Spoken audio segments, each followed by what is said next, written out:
Shoutouts everybody! Ayan, sa video na to, tatalakayin natin kung bakit na-reject ang application ng isang content creator sa in-stream ads. So, ang content creator na to ay nakabuo na ng kanyang 60k minutes view. Lahat ng criteria ng in-stream ads is nabuo niya na. Nabigyan siya ng setup last December pa. So, nang nabigyan siya ng setup, of course, na-fill up niya na to. And then, pag sabi ni Facebook na-fill up niya na, sabi ni Facebook, in-review siya ng 2 weeks. So, syempre, in 2 weeks, maghintay ka. Sobra naman yung kanyang mga naipong views, mga more than 60k, so pahinga-hinga siya muna. Until such time na after ng 2 weeks, hindi na-approve ang kanyang application. So, binigyan na naman siya ng another 2 weeks. So, sa another 2 weeks na yan, kailangan mo na talaga mag-maintain ng mga content kasi bababa na yan siya. So, pag in-review ka, hindi mo na makikita ang iyong minutes view. Pero pag page yung gamit mo, meron ka pang paraan para mag-monitor mo ang iyong minutes view, which is makikita mo siya sa live ads. So, na-monitor niya doon, nakita niya na medyo nabawasan ang kanyang minutes view. So, syempre, pinagsipagan niya para maibalik yung 60k. Para naman pagdating ng another 2 weeks na yon is ma-approve na. So, dahil sa paghihintay, dumating yung, 2 weeks na, another 2 weeks na in review, dumating yung resulta. Pero, hindi na naman maganda ang naging resulta. Ayan, sa another review na yon, binigyan na naman siya ni Facebook ng another 1 month. Take note, 1 month in review. No violation, criteria na meet, recommendable yung page, walang makitang violation. So, sa 1 month na yon, paunti-unti habang gumugulo yung araw, meron ng mga namumute na mga reels. So, yung unti, merong mga live na nakaka-copyright. Actually, yung kanyang genre tuwing nagla-live is karaoke talaga. So, sa karaoke, meron talagang tendency ng copyright. So, halimbawa, nag-live ka ngayong gabi, kinaumagahan kung may copyright ang iyong live, kinaumagahan mag-notify yan. So, syempre, i-delete mo yan. Pero yung mga natirang mga live niya is walang notification ng copyright. So, syempre, kinip niya yun para naman mas ma-maintain ang kanyang minutes view. So, habang hinihintay ang isang buwan, paunti-unting nag-notif na ang iyong live ni ganito, matagal na, ilang months na ang live, is mute, may copyright issue. So, di-delete mo siya. So, ayun na nga, dinidelete niya na yung ibang mga live niya. So, nananatiling walang violation ng kanyang account kasi na-delete niya. So, habang gumugulo yung mga araw, nag-try na mag-report kay Facebook. So, ang sinabi doon, under review na ako for na another month. Ano po bang problema ng aking account? Na-reach ko naman yung criteria.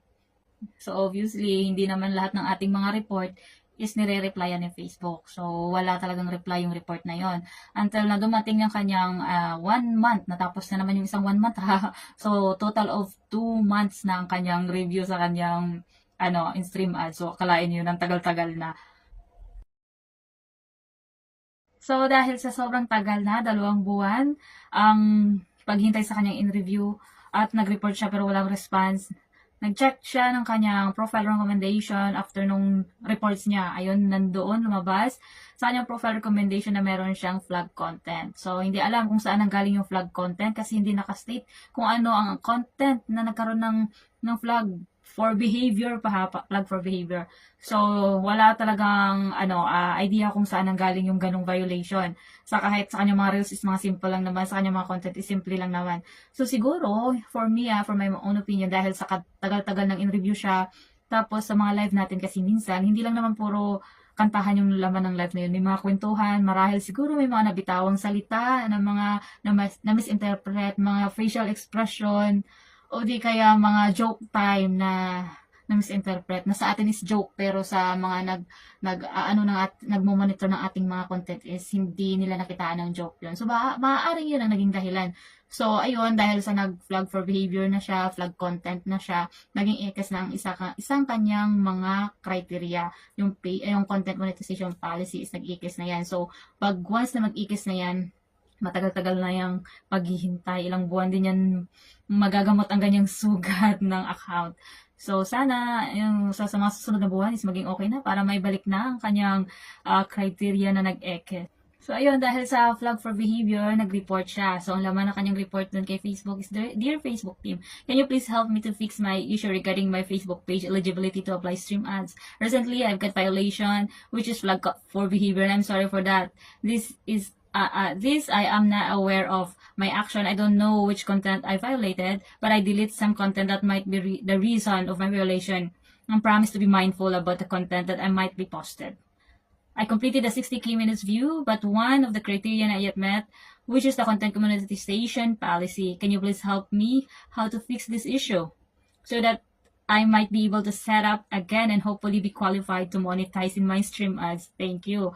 So, after more than 1 hour, first time, nag-reply si Facebook. So, ang reply ni Facebook, Dear content creator, engineer must reproduce the bug in order to fix the issue most of the time. Therefore, a Facebook engineer may be required to access your account to reproduce the error. Please let us know if you would prefer that a Facebook engineer does not access your account to reproduce your reported bug. O, diba? Nabubulol ako. So, ayun, nag-report siya. In fairness naman kay Facebook, nag-reply siya. Pero until now, nandun pa rin yung flag for behavior. So, sabi nila, sa pagkakaalam ko at sa research na aking nakikita sa content creator, mostly 90 days. So, malapit na magna 90 days kasi February lumabas yun eh. So, hopefully, magiging green na ang kanyang monetization policy.